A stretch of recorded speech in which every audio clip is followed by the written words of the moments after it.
Hai, Assalamualaikum. Hari ini anda bersama saya, Amalina, untuk kita kupas tajuk berkenaan ubat sesama dan batuk bagi kanak-kanak. Untuk pengetahuan semua, terdapat pelbagai jenis ubat batuk dan sesama yang berada di pasaran. Antara contoh kandungan ubat sesama dan batuk yang ada di pasaran adalah tripolidin, promethazine, diphenhydramine, chlorpheniramine, dextromethorphan, pseudoephedrine, dexbrompheniramine, phenylephrine, pheniramine, clemastine, ephedrine. Namun begitu, untuk pengetahuan semua, terutama sekali ibu bapa, penggunaan bahan-bahan yang saya sebutkan tadi tidak sesuai untuk diberikan kepada anak-anak yang berusia bawah 2 tahun. Hal ini kerana bahan-bahan yang saya sebutkan tadi boleh menyebabkan kegagalan sistem pernafasan, iaitu fatal respiratory depression, dan juga berisiko untuk sawan, jantung berdegup pantas dan membawa kepada kematian. Ramai ibu bapa yang datang ke farmasi untuk mendapatkan rawatan sesama dan batuk untuk anak-anak mereka.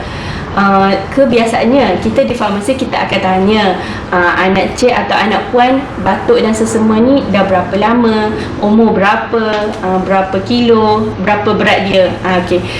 Kerana kita nak elak berikan antihistamin. Antihistamin untuk anak-anak yang bawah 2 tahun. Berat pula kita perlu tahu supaya kita dapat kira dos yang tepat mengikut berat anak masing-masing. Jadi ada ibu bapa yang tanya, apakah rawatan sesama dan batuk untuk anak-anak yang bawah 2 tahun? Kita ada alternatif lain lah untuk sesama dan batuk bagi kanak-kanak yang bawah 2 tahun, iaitu semburan atau titis normal saline. Lakukan tepuk percussion yang membantu melonggarkan kahak dan lendir di dalam paru-paru. Keluarkan hingus menggunakan alat sedut hingus yang sesuai bagi memudahkan anak-anak bernafas, atau dapatkan rawatan dengan menggunakan nebulizer di klinik berdekatan bagi melegakan salur pernafasan.